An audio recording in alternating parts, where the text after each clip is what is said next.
right, we got a special guest, Houston's own, Mr. Third Wall, Cal Wayne. Welcome to No Cap, No Filter. Man, what? This is where I need to be, man, because I ain't got no cap and no filter to me, man. Ghetto, you know what I'm saying? First and foremost, man, how the new year been treated? Man, New Year been, we was starting out rough, boy. It's like, since 2020 started, it like 21, 22, seems like it would be all the same shit. This is a whole new world now, man.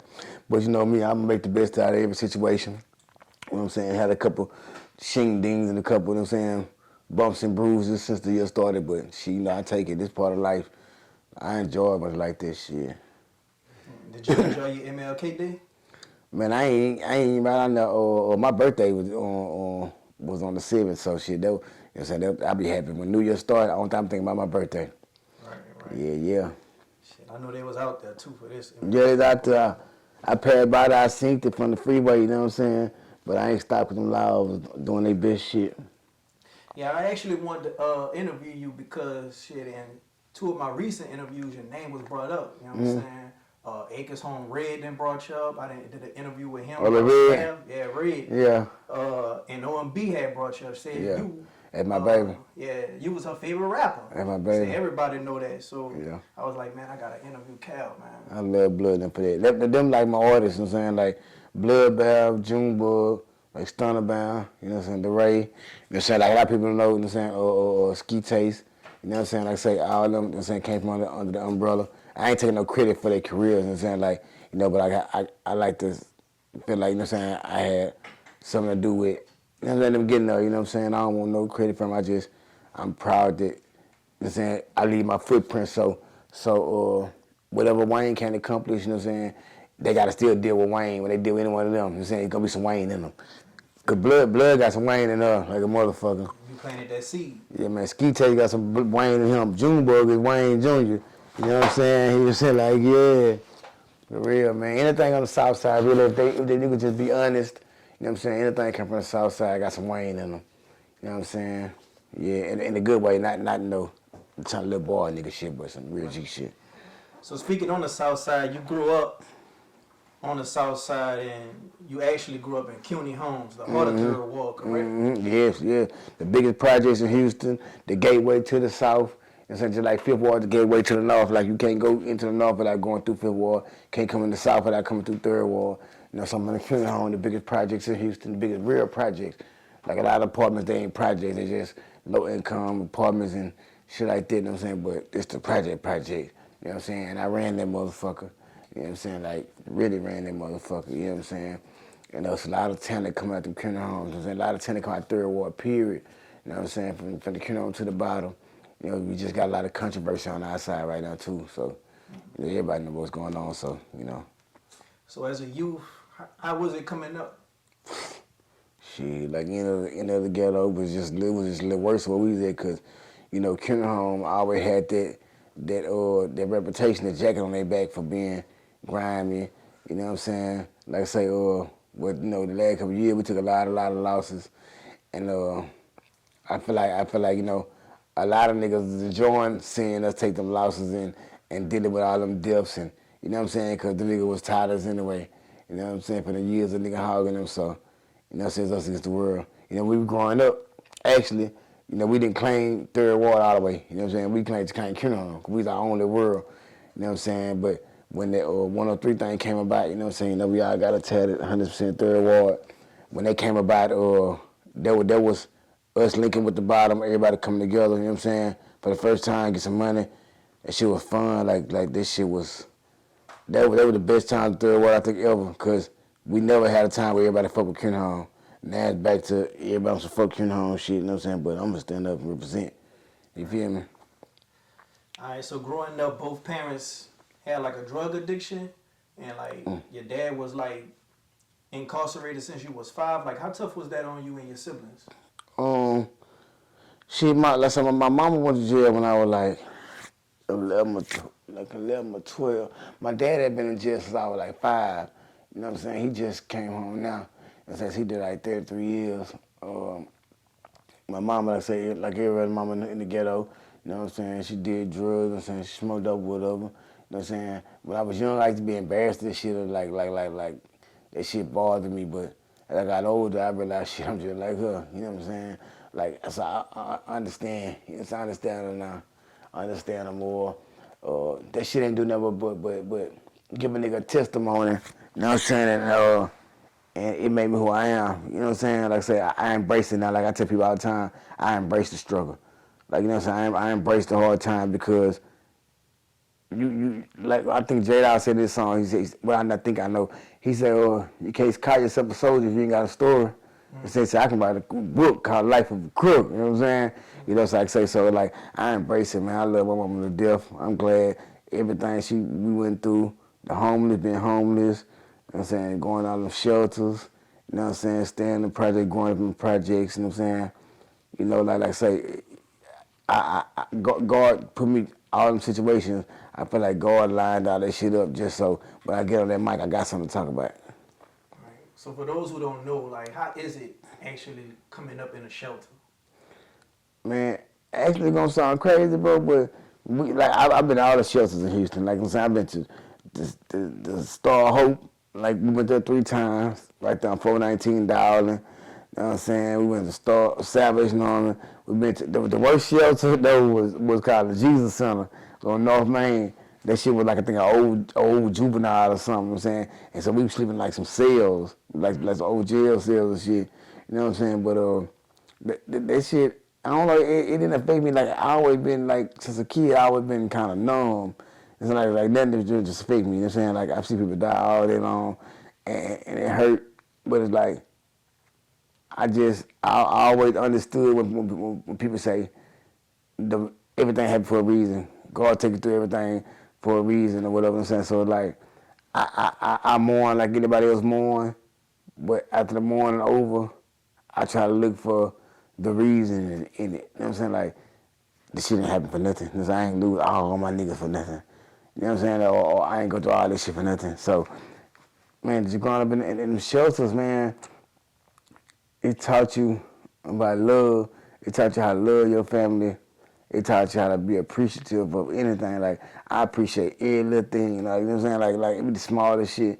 Like, a motherfucker might come to me, just hug me, just hold me. You know what I'm saying? And be whispering in my ear like, bro, you stop me from kidding myself, bro. Like, bro, I love you, bro. Like, bro, you don't know me, bro. I might walk in the club and, you'll see a nigga looking at you. You ain't know what he on, saying at first, and he might just stick his hand out like, what's up? And like, and he grip a nigga hand and be like, hey, bro, like, bro, I respect you, bro. Like, bro, you one of the ones, bro. Like, bro, I really respect, like, they'll talk to you, like, hold your hand when you can't get loose. Like, you like, all right. But on some G shit, you know what I'm saying? That's the biggest reward. That's better than the money. And send it to be appreciated, you know what I'm saying? Right. For real. I feel that, man. I feel that.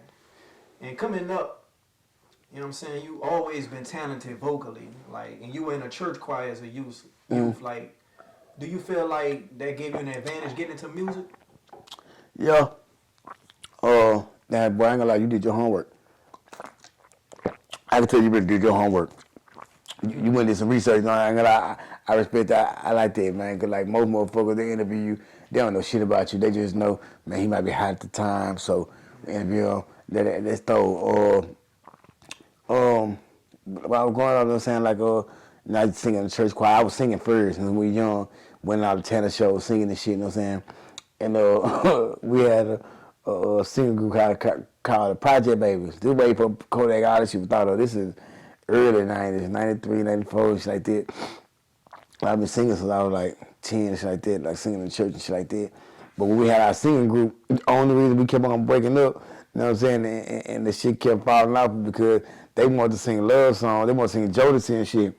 And I used to want to sing Nate Dogg, you know what I'm saying? I want to sing some shit that I related to, you know what I'm saying? Right. Like I love Jodeci, you know what I'm saying? I love New Edition, I love that shit. You know what I'm saying? But it was like, you know what I'm saying? Like it was something about like when Nate Dogg was singing back then, TQ was singing back then, Big Mo was singing back then. It was something about like the way that Nate Dogg did it. You know what I'm saying? It was like he was telling that shit. Man, it was one song that changed everything. Or this song called or Nate Dogg had a song called Don't Wanna Hurt No More. You know what I'm saying? And I wanted to sing that shit one time for the talent show, and my nigga wanted to sing H-Town, Emotions. Emotion make you cry sometimes, you know what I'm saying? And I was like, man, I want to say Nate dog. So my partner, the oldest one in the group, you know what I'm saying? He was tough, you know what I'm saying? He'd be like, man, nobody was seeing that shit, man. You know what I'm saying? Nigga, we got to sing a little something for the hoes, you know what I'm saying? I was like, but man, that song jamming. Like, he was like, you know what I'm saying? Baby, I've been thinking lately about the way the world just be changing. You know what I'm saying? Is it a sin to be chasing paper? And I say, I really, really understood that shit. Like I'm one of the people, I'll tell people all the time, the radio and TV was my mom and dad. You know what I'm saying? Like I say, the radio was my dad and the TV was my mama. I never had family reunions. I never had family really, period. I grew up with my friends and shit, living in their house and shit. And the only thing that I felt like understood me, you know what I'm saying, was the radio. Cause I was hearing niggas like Tupac and shit talk about shit that I was going through, you know what I'm saying? And it's kind of like, she felt good to know that I wasn't the only one going through that shit. I wasn't the only one that felt like that. Cause I just felt like, I think I'm weird. You know what I'm saying? Cause nobody feel like I feel. You know what I'm saying? And to hear a nigga on a record, you know what I'm saying that they went to the same shit. You know what I'm saying? Let me tell you real quick. Let me tell you dope real quick. Man, like I say, man, look, we gonna do an interview with Cat Wayne. It's gonna be real. It's like you know, like I say, in the TV, I say the TV was my mama because the only example I had of a family and shit like that was from TV, Family Matters, Steve Urkel's show, you know what I'm saying, Fresh Prince of Bel-Air, Martin, you know what I'm saying? Yeah, because like I say, that's the only time I seen a family. I never seen that shit in real life, you know what I'm saying? I was growing up in the streets. Like, I was that baby that you see walking down the street to the projects with a pamper on, that everybody knew it, you know, and I can go from door to door to door, and people just feed us and shit like that, you know what I'm saying, because they knew our situation, you know what I'm saying? Like I'm saying, and to this day, that's how I got all my love in the street. Like I say, before rap and all this shit, that's what made Cat Wayne, you know what I'm saying? Like, a lot of people don't understand, like I say, so when they see me in the hood now, when they be seeing me in the hood and shit like that, motherfuckers be pull up to the block, they be like, man, he really be out here, like, he really be out here. And I be telling motherfuckers, like, if I leave this right here, I ain't gonna feel the same. Every time I fly to Atlanta to record an album or something like that, I feel like I'm running. I feel like when I leave outside the studio and I look around, I'm looking for the Cuney Homes. I'm looking for my people, you know what I'm saying? Like, it ain't the same, you know what I'm saying? Shit, it's crazy you had mentioned how you look at the sitcoms and that's how you could really get to see a family. Yeah. Good Time show, they tried to X the daddy out the situation. He refused. Was one John Good Time? Amos. Good Time, JJ, you know? Yeah. Yeah. I used like Good Time because, like I say, they was standing in the project, and like I say, they had a mama and a daddy in there. You know what I'm saying? I know, like I say, Florida Evans. You know what I'm saying? She like the regular ghetto mama. They check a motherfucker. You know what I'm saying? And see, one thing I read a book in jail called "Breaking the Chains of Psychological Slavery" by Naeem Akbar, and he was explaining that if you really look at all the TV shows, they really brainwashed us because the black TV show, what they did was this. Every TV show, the father made the money, but the mama really ran the house. Let's say it's kind of like part of the Willie Lynch theory to make the man inferior to the woman. And that's why every time a woman get into it with a man, the first thing she says, I'm calling white folks on your ass. You know what I'm saying? It taught us to fear them. You know what I'm saying? What I'm saying? So it's like even with Martin. Martin taught all this shit, but when Gina put her foot down, Martin bought down. When Carl Winslow wife put her foot down, he sit down. Like, all of them was the breadwinners. Philip Banks on the Fresh Prince of Bel-Air. You know, he made the money. He was a judge, and he made good money. But when Vivian get the tripping, I'm saying he bought on. And I understood that book when I read it. I understood what they were trying to say, like how they programmed us to you know what I'm saying? They programmed the black woman to feel like the white man is stronger than, you know what I'm saying, oh man, you know what I'm saying? And that shit go back to the Willie Lynch days, like when they catch a slave trying to book a rebel or read or something like that, they would hang them and castrate them, cut their dick off, rape their wife in front of them, you know, to make the bitch feel like, to make the woman feel like you can't protect me from the white man. So that's why to this day, like the Willis theory, not to go too deep into knowledge or something like that, but I just want to share this. Anytime a woman get into it with a man, the first thing she say is, "I'm calling white people," because they feel them more than they feel their own husband. You know what I'm saying? So like that's always how I thought. Like I always thought a little deeper. Like I say, and I always felt like I was weird because it was like I knew when nobody was thinking like that, and I was like, am I weird for thinking that deep? You know what I'm saying? Oh yeah, man. I didn't got put on them Willie Lynch letters like 10 years ago, man. They do What? all type of stuff to like segregate us and make us go against each other. You know what I'm saying? Dark Hades, skin versus light skin. the fat one You know? versus the skinny one, Yeah. the tall one versus the short one. I'm You know gonna what I'm give saying? him more of this reward and make them feel like a certain type of way. And yeah, all type of Get shit. what? You ever heard a nigga say, "Man, I don't like that nigga, bro." Like right now. Somebody go watch the interview. Like I see it when I was doing the interview with Green Room. I said something about the North Side and the South Side. Motherfucker had so much shit to say, but it's like motherfucker don't really understand, and and it's like instead of embracing a nigga and understanding a nigga like Cal Wayne, you know what I'm saying, they gon' all the knowledge I'm dropping, all the jewels I'm dropping on them right now in the interview, they gonna skip over all that shit. But just watching the comments when the interview come out, they gonna be saying, "Oh man, that nigga was stuttering too much. He always saying, 'know what I'm saying,' and all this here." But they ain't gonna go back and really just seek out, like, man, did you understand what he was saying? That nigga really was dropping some jewels, you know what I'm saying? But that's just the nature of niggas, you know what I'm saying? Niggas hate on niggas. Right. All right. So, what inspired you to become an artist? Like, and at what moment did you take it serious? Shit, like I say, I've been singing shit in church since I was like 9. I was doing music since I was like 8, 9 years old, you know what I'm saying? And like I say, I always gravitated to music because I seen it was a way to express yourself, and also, I didn't have no other way to be heard. I was the littlest nigga in the projects, you know what I'm saying? Like I say, but I had aspirations to be huge.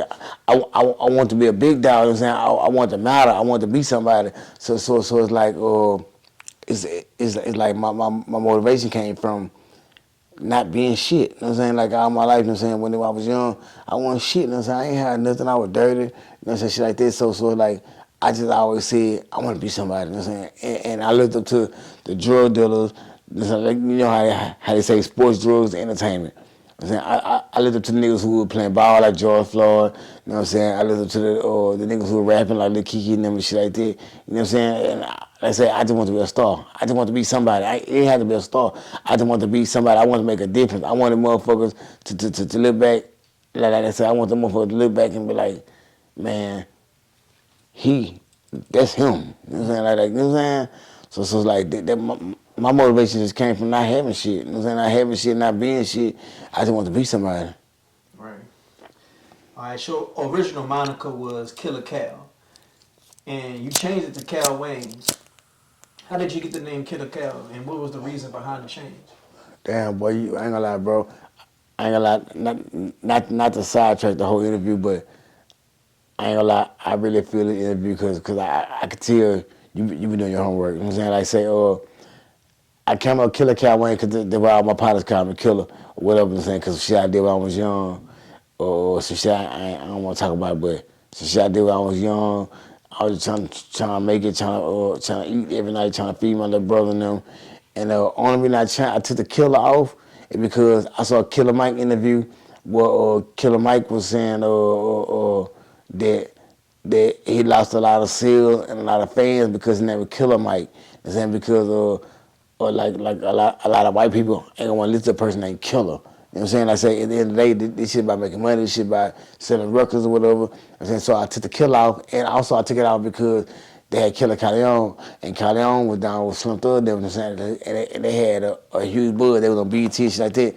I didn't want motherfuckers to be saying, oh, he talking about Killer Calion and shit like that. And when I was with the Kiki on his label, dropping music, when motherfuckers was saying Killer, like our name almost the same, Killer Cal Wayne, Killer Cal, they would get confused. I had dropped this song, I used to go on YouTube and I read the comments, and somebody on the comments was saying like, they were saying like, man, nigga Killer Cal switch his whole style and said, whatever.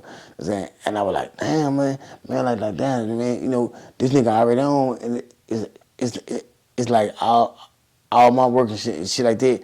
They thinking it's him, you know what I'm saying? Like say me and him cool the motherfucker, you know what I'm saying, whatever, you know what I'm saying? But it's like I took the killer off for those reasons to be more marketable with the people trying to sell records, and to also separate myself from being confused with Killer Cali. Like I said, but I would Killer way before he was even Killer. You know what I'm saying? I would Killer Cal in the project, you know what I'm saying? Like when my people see me, they be like, what's up, Killer? You know what I'm saying? Like that's what it was, you know. Shit, I feel like that was a power move. You know what I'm saying? Yeah. All right, so take me back to that moment of your first big break or your first big song that put you on the map.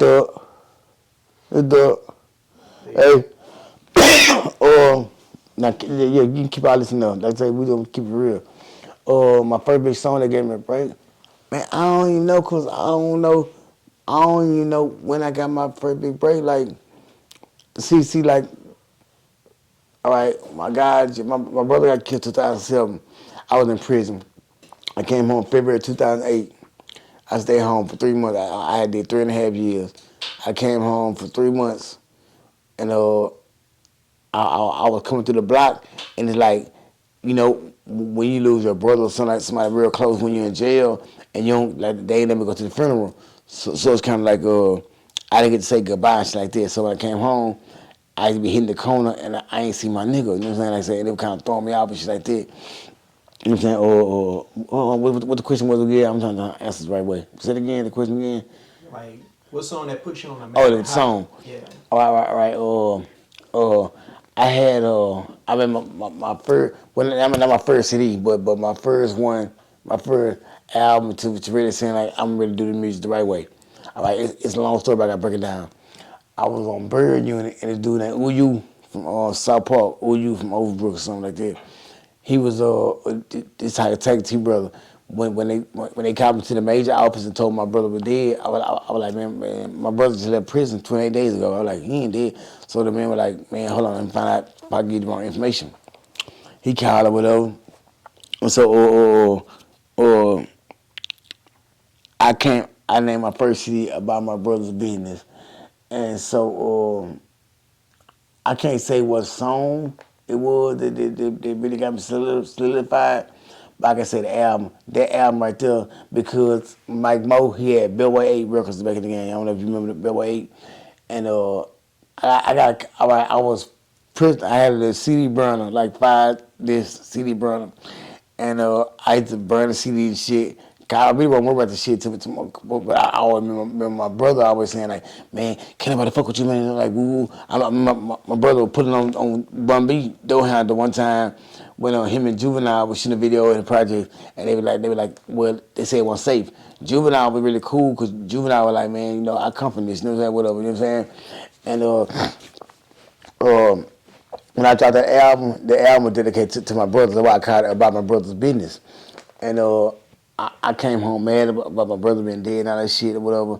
And I think that album, they failed me because Mike Moe had Bellway 8, you know what I'm saying? And they was going to do they were going to do a concert against Austin with all his artists or whatever. I just get a call out the blue one day, you know what I'm saying? What I would do, I would burn like 5 CDs at a time. I'd buy like 100 of them, and I was giving them away. And I write my number on there and my name, that's it. And I got a call one day, he called me. He got, matter of fact, he got the stuffed baked potato factory on MK now, you know what I'm saying? And he had Bill 8 records back then. He hit me out the blue, man. I was on the block, and somebody just called me out the blue and said, hey man, he said, we on the way, I got all my orders, we on the way to go do a show in Austin. I told him, man, to put some music on the ride to it or whatever. Woo. He said, man, every order's in the car, pulled out the same CD. It was a CD with a fucking name on there and the telephone number, you know what I'm saying? He said, I was like, man, who is that? And whatever. So he got to listen to it or whatever, you know what I'm saying? And he called the number, he called me. He said, man, look, let me put a picture on, let me put an album cover on there, let me put a picture on there for you. You know what I'm saying? And like I say, I did 3.5 years. I came home for like 3 months. I went right back to jail. I went right back to jail. I say, so I guess he put the picture on there while I was right before I went to jail. So while I was in jail, people was coming to prison, and like motherfucker, I was in there with George Floyd. We was sitting actually, and I was sitting Floyd. I was like, damn man, that CD I had gave the dude. I was like, man, I'm getting letters, motherfuckers saying like they got me going up right now. You know, so I say, I can't say what song put me on. I can say what CD really put me on. You know what I'm saying? The CD put me on was about my brother's business because I had a song about my brother on there called "What Would I Do," and the main song on there was "Where It Go Down." J Dawg had dropped behind the 5% when the number go high, and I hear that song down in the prison, and I came on, I redid the song, and it was called. What we saying on that was I'm from the Cuney Homes, nigga, where it go down. I'm letting the bitch know now, I kick a bitch door down. Cause like I say, I feel J Dawg. He's the first artist from the north side that got played on the south side like that. You know what I'm saying? Like no other artist, and I ain't knocking nobody, you know what I'm saying? Like I say, but we never seen a Slim Thug CD, we never seen a Power Wall album, we never seen a Mike Jones album. You know what I'm saying? But when I came up from prison, I put up on the corner, every one of my niggas was jamming a nigga J Dawg album. I ain't gonna lie, I was a Swiss House hater. I like, man, them niggas bopping, you know what I'm saying? They still in style, whatever, woo woo. But it's like I saw all my niggas jamming the nigga shit, and it was like I'm listening to myself, and I had to say it like nigga hard. Like say every night down there, I was on Briscoe unit, and by San Antonio, and they got the thing called not pumping or dumping. That was Houston. It was called blast or pass or something, whatever it was. But they and every night we hear a new song come out, and I remember I was cooking the spread in my cell. It said new song from artist from Houston named J Dawg, Ride on Fold. So I'm already ready to hate. I'm like, man, fuck this shit, I'm doing that shit. You know what I'm saying? And so my partner in the cell next to me, he from the South Side, he from Yellowstone, and the art. And man, I remember when that song went out. It was another nigga upstairs named Psycho. He from Acres Home. And so he knew how I felt. You know what I'm saying? It was a nigga in the cell next to me on this side, named Mike. Damn, we call him Black Mike from Dead End. But like after that bottom foes went off that night, we took the headphones. I came to the cell door. I bit on the wall. I said, "Art, you heard the nigga?" He say, "Damn, and like they say, we both super south side. I said, we super south side." I said, "Art." Hell, that nigga was jamming, bitch. He said, "No bullshit." And so Psycho came downstairs. Psycho was like, "Yeah, nigga, Acres Home, nigga. I told you, nigga." I was like, I ain't gonna lie, the first nigga Acres Home I felt. But like I say, I ain't know he would go blow like that. But when I heard that shit, you know what I'm saying? When I heard that song, I can listen to that nigga's voice, and he was talking the shit he was saying, small shit. I just knew. I say, that nigga real. That nigga want us. For sure. You know what I'm saying? When I got out of jail, that nigga had when I remixed the song, my cousin had a bar in the song that he said my mama crackhead, pops on the last pack, granny carrying 2 young men strong with a bad back. He said, I know that sad black, watching your mama geek and pull a crack steering right out of her ass crack. And so my partner Chris J, you know what I'm saying, you be managing Trey, he pulled up to the block one day and he had J Dawg in the car. I'm looking up to J Dawg. I'm saying J Dawg was like, man, I want to meet the niggas who said my mama put a crack stem out of her ass crack, bro. He was like, man, they felt so good to know it's somebody in the game like me coming from Houston. It's like everybody else talking about swinging and slash and all that shit we do. He said when I heard a nigga say my mama put a crack stem out of her ass crack, he said I knew at that moment like, damn, that niggas like me. You know what I'm saying? But he not knowing, I'm starstruck like, damn, this dog. Now I'm hearing it, I'm seeing on BT, I'm like, damn, this dog. You know what I'm saying? That's how this shit go, man.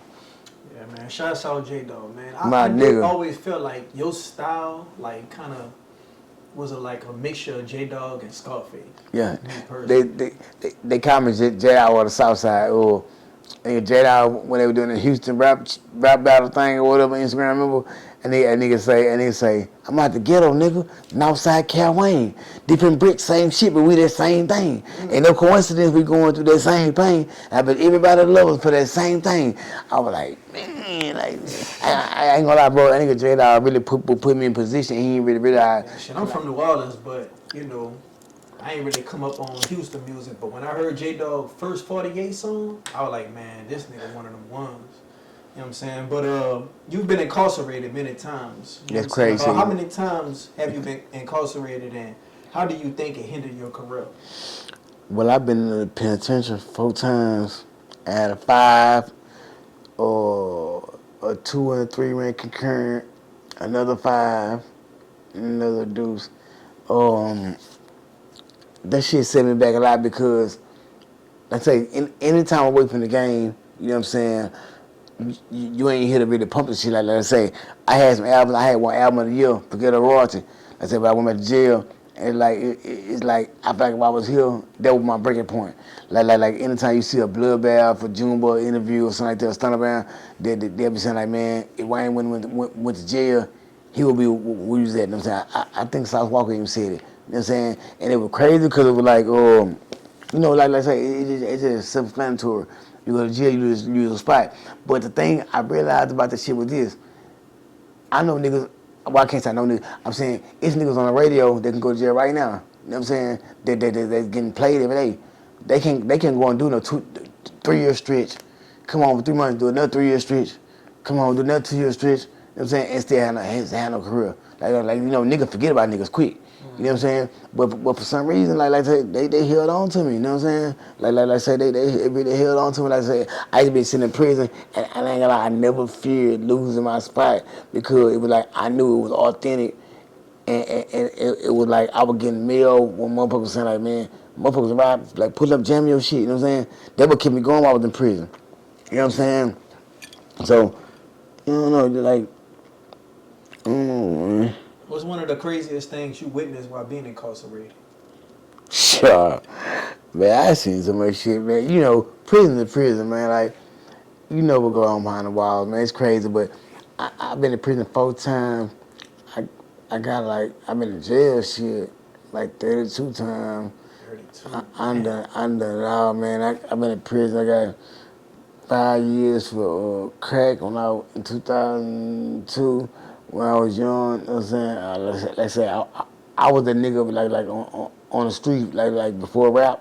I really had the biggest projects in Houston sold up. You know what I'm saying? And so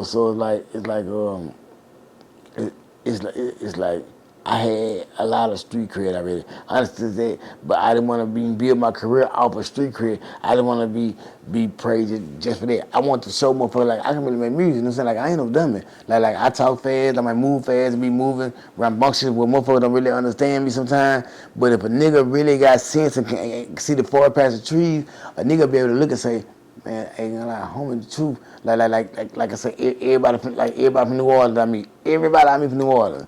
They say the same shit. Like they maybe hear my music and shit like that. They never met me, but every time they meet me, any nigga from New Orleans, they say the same. They say the same shit. They say, man, hey bro, you sold the Slim in Houston. Like you sold the Slim in Houston. They were like, cause you see Slim, they like and one that don't come and sold the Slim, they say you BG. They say cause like out of all the hot boys, they were like BG was the one that really represented them streets of New Orleans. You know what I'm saying? Wayne was the good rapper, you know what I'm saying? Juvenile was the OG. Turk was just there, you know what I'm saying? But BG was the one, you know what I'm saying? They say, you know, and it's crazy because like today I take it as a compliment because I see how New Orleans niggas feel about Soldier. You know what I'm saying? And like I say, anybody I ever met from New Orleans, bro, that jam my music, they always say the same thing. They say, man, you just sold something in Houston. They like, you can put them in the Magnolia and see Soldier. They like, you put up Soldier out there. Like say, I take it as a compliment because I see what that nigga meant to New Orleans. I don't give a fuck like I mean nigga from uptown, downtown, everything. Them niggas Soldier was they nigga. They love that nigga Soldier. Like you speak on Soldier, you gotta speak correctly. Niggas want to describe you by Soldier. And him and BG, you know what I'm saying? Like say was a Soldier was they nigga. Like I say, I could tell that like they believe in Soldier for being a real nigga. Like New Orleans niggas, like say, I don't know for sure. Like, you from New Orleans, let's say, but how I seen like anybody me from New Orleans, like you speak on soldiers, nigga, you speak on Pop from New Orleans. You hear me? You spoke on how you never joined a gang in the streets or the penitentiary. Like, can you, like, tell me, like, did you see a lot of cats joining just for protection? Oh yeah. Incarcerated and Oh in the yeah. streets just to be a part of something? See, when I was first started going to prison and shit like that, you know what I'm saying? He wasn't no gang in Houston, it was all about cliques and shit, you know what I'm saying? So, like, I remember I was in prison, I helped roll home, and my nigga wrote me some shit back, but he was in Vic and back, and I was like, what the fuck is he talking about? Because we ain't had that shit, we only had the TYC out here, or whatever, you know, I just never understood, and I don't not gang members, like say, all my niggas bang, all my niggas blood or some got some crip, but most of my niggas some kind of blood, Pyru, or Bond Hunter, or something like that, so I respect the gang shit. Like I said, my little brother, God rest his soul, was super active, you know what I'm saying? He was a gang banger, he wasn't a gang bang, but I just tell him, I be like, man, if you gonna do anything, man, you better be the leader of it. You better really be banging for the real purpose. And when I got him from jail, my right hand man was banging hard in the bitch when he came up from prison banging. It's not that I did dislike the gangs and like I say, I got mad respect for the gangs. Like I know my condone, but it's like I never joined because I used to see these niggas get violated, and I always say like, damn, bro. Ain't no way I'm gonna let no niggas vote to whoop my ass because I ain't do what a nigga told me to do. I don't follow no rules on the streets. My mama get in jail and follow some niggas. But you know, prison is built off of gangs. It's ain't prison is ran by gangs. Gangs have all the say so in the prison. So like, but anytime I went to prison, you know what I'm saying, inshallah, that's how I say, I spoke for the blacks. I spoke for the whole community of blacks, you know what I'm saying, all our people, you know what I'm saying, because I was neutral, you know what I'm saying, and I had sense, and I understood gang life. But I just, like I said, it ain't knocking the gangs. I just never joined because I told them, if I join, I want to run the shit. I said, then on top of that, I seen y'all make niggas OG, give niggas rank and say he the OG of y'all set because he making the most commissary. I felt like some bitch shit. I made a nigga one time, I ain't gonna call him name, but I mean, we been in jail and he got mad because I went to his cell and I told him, I say, so you the OG crip nigga, whatever. I say, I don't see it in you. I say, you know, like a jail, I'm thugging. I say, my nigga, I don't see you no OG, my nigga. I say, I don't believe you, my nigga. You know what I'm saying? Like, you know what I'm saying? He felt like he came back to me, man, you know, you was disrespecting my city. Whatever. I said, I'm gonna disrespect your city. I'm just saying, I don't see OG in you, but I look at you. I'm an OG. I call shots. My nigga, you know what I'm saying? I don't go down that blood, crip, whatever. If they from my neighborhood, you know what I'm saying, I got the power to say, go. You know what I'm saying? I can push it, but I don't see OG when I look at you. I don't feel OG-ish. You know what I'm saying? Like I say, and that was the only thing. Like, so a lot of people get misconstrued, like I don't like gangs. Hey man, I love gangs. I understand what the fuck. Like if I would have been banging, I would have been blood, cause all my niggas blooded. You know what I'm saying? But like I say, but it's like they'll say brothers lead others out of death, destruction, and darkness and shit like that. I don't see niggas doing that. You know what I'm saying? Like I say, I don't see niggas really. I ain't never seen no gang in Houston, not in Houston. You know what I'm saying? See that whole set get money together. You know what I'm saying? I ain't never seen a whole set really structure that shit right with police in the neighborhood like the rules that I heard what the gang was supposed to do in LA and shit like that. I never seen that shit in Houston. So like, how can I respect something that, like they say, I don't disrespect it, but it's like, you know what I'm saying? I see what you're saying. You know what I'm saying? I don't want to say it the wrong way because there's going to be a hate ass nigga in the comments saying, you know what I'm saying? But I'm going to tell the truth. You know what I'm saying? Like I say, in prison ran by gangs, but like I say, I had my way every time I went to prison. I got my dick sucked by the guards. You know what I'm saying? I had juice. I was going to war with everybody. And at one time I was going to war with the bloods behind some shit that I ain't even do. Nigga tried to say I was snitching or some shit. I went back for capital murder, multiple murder. You know what I'm saying? Or bench warrant. You know, niggas talk. I'm Calvin, I got a name. I rap. You know what I'm saying? So motherfuckers want to say they beef with me just to get a name.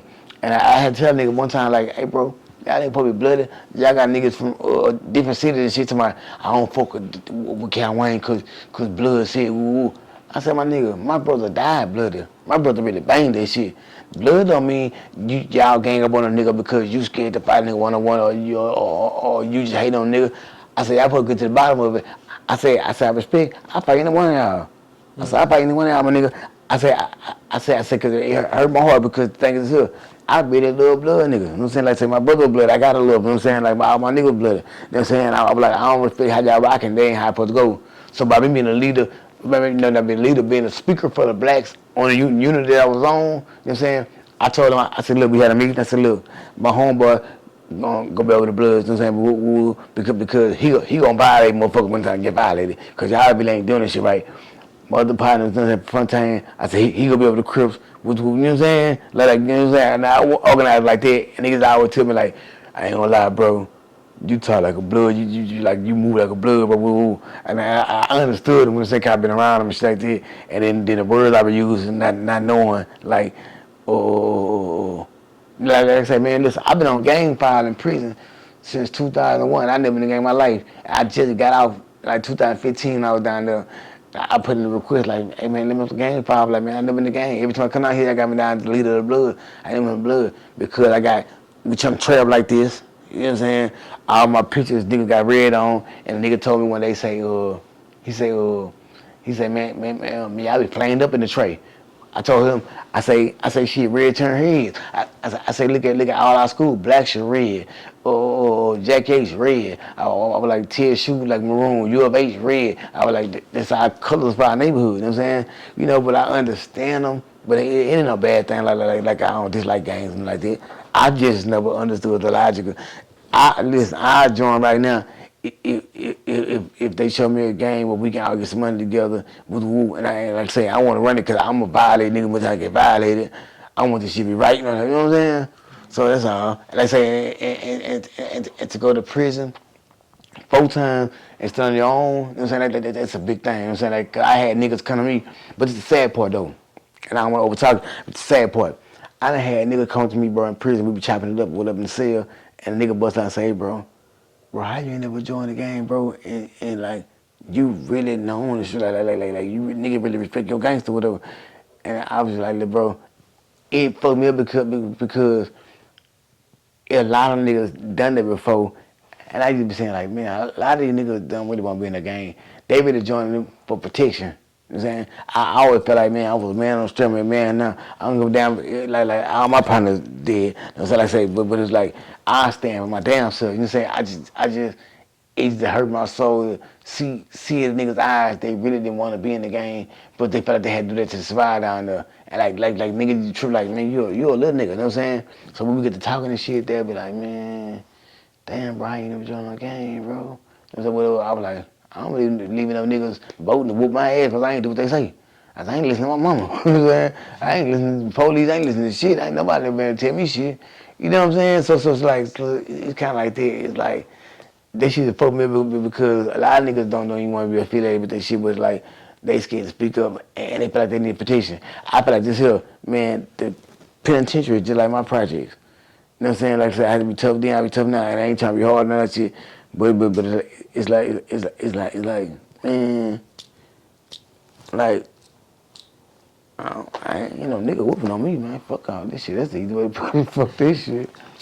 Alright, Third Wall has so many artists with talent coming out the area. You, Super. OMB, Laray, Keep going. Bam, Keep going. even the legend Big Hulk. Keep going on. Keep going. Junebug. Yeah. You know what I'm saying? Stunner. You know what I'm saying? Concrete.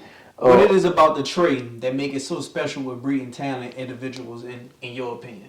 Because the trade got like I say, the 4 black neighborhoods after slavery was over, 3rd Ward, 4th Ward, 5th Ward, Acres Home, Sunnyside. But Sunnyside was, I think where the black Army veterans went. All the wards, they call them wards because that's the mental part of the hospital, the ward, the crazy ward, whatever. Where the 4th Ward was the original black neighborhood, kind of Freemanstown, or whatever, you know what I'm saying? And then 3rd Ward was really called Emancipated Land. Everybody got Emancipated Park, meaning freedom land. You know what I'm saying? And 5th Ward, I think the original name was Bucktown, something like that. They still got a part in 5th Ward called Bucktown. But or I don't know, say the question again. Like I say, I'm high, but I'm trying to get it right. What is it about the trait that make it so special with breeding so Oh, many talented individuals? because man, the trait is the third ward, fifth ward is an Acres home. I say is the knuckles of Houston. They say I don't give a damn. You know, I ain't saying they harder than nobody. I ain't saying they realer than nobody. None of it. It's like all the video you see like a Boomtown. You see all the videos. You know what I'm saying? Third Ward. It's like the Third Ward got the original look. It got the original row houses. A lot of shit in Third Ward they want to tear down. They couldn't tear it down because it was historical. You know what I'm saying? Like Ryan Middle School, like Jack Hayes High School. That's the most predominant black high school in Texas. Except for Dallas. Kim Waller, Dallas Carter. Then the movie Friday Night Lights was made about Dallas. Made about Yates. Niggas didn't know that. Friday Night Lights, the movie, really made about the white kids out there in Odessa, Midland, or whatever. You know what I'm saying, breeding people, breeding kids and shit. Like, they breed with this lady right here. You know what I'm saying, to make these players to beat these little black kids out the ghetto. You know what I'm saying? I say in Third Ward, just like I said, just historical. And so like I say the Cuney Homes project, the biggest project in Houston. You know what I'm saying? Built in 1942. You know what I'm saying? Like I say, it's just like the project row houses or this historical landmark. Like so, everything about Third Ward is just historical. So it's like you want to get the real black Houstons and the African American culture of Houston. It's Third Ward. Like you can't take that from us. You know what I'm saying? Like I said, other than that, Fourth Ward just small. Fifth Ward, but like Third Ward, where is it? So speaking on Third Ward, it gained a lot of nationwide attention when the passing of George Floyd, which actually is like your brother. You know what I'm saying? So take me back to the day when you first got the news of what happened that day. First of all, let me say this here. It wasn't more like my brother. Man, Floyd was my friend. You know what I'm saying? Floyd was down there like my dad. Like they say, I ain't had no father. Floyd was the first person I looked up to growing up. You know what I'm saying? They were my next door neighbor from the day I was born. You know what I'm saying? They were my next door neighbor. I told Floyd to take the time on the case he had when they saying he brought a pregnant woman and all that shit. You know, I told Floyd to take that time because I was like, Floyd, they gonna fuck over you, you know what I'm saying? And like I tell people to the day, and people think I may be saying it to make him like a good person. Floyd didn't do that shit. You know how the street go. You know what I'm saying? My other homeboy did it. Floyd 6'7", 265. You know what I'm saying? My partner that did it, he like 6'6". You know what I'm saying? Big old nigga, whatever. And they used Floyd baby mama truck. You know what I'm saying? And Floyd couldn't tell, and so when the law went to the house, tracked the car down, they seen a picture in the house. You know what I'm saying? They were like, ain't no coincidence the nigga about the same size. You know what I'm saying? Or whatever.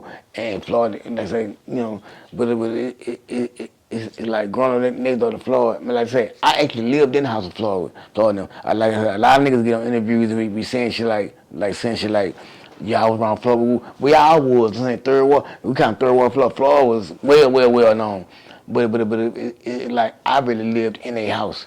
When my mama went to prison, their mama came and got us and put us in. You know what I'm saying? Like when we was young, Floyd used to always say, he'd tell me and my little brother, God rest his soul, he'd always tell me and my little brother, man, y'all supposed to be my little brother, bro. Man, like I love y'all style was woo. It's like Floyd was the first person in my neighborhood that was doing something big and everybody knew him. He was the first person in the hood that was known. Like a couple niggas did school tapes, but he was known on school tapes.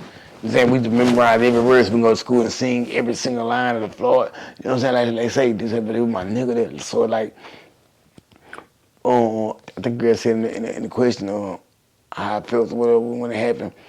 I was actually, bro, I got up one morning and somebody sent me a video. So I'm watching the video, something I hear, I'm saying, damn, like Floyd, like motherfucker. The girl that I was going with, you know what I'm saying, like, I love that bitch to death. You know what I'm saying? She came in the house and she was like, give me your phone. I thought she was thinking I was cheating or some shit like that. So I was like, what's up? She was like, give me your phone, man. I was like, man, I'm looking at the video. And she heard the video playing. She said, Wayne, that's Floyd. I said, what is she like, that's Floyd, bro?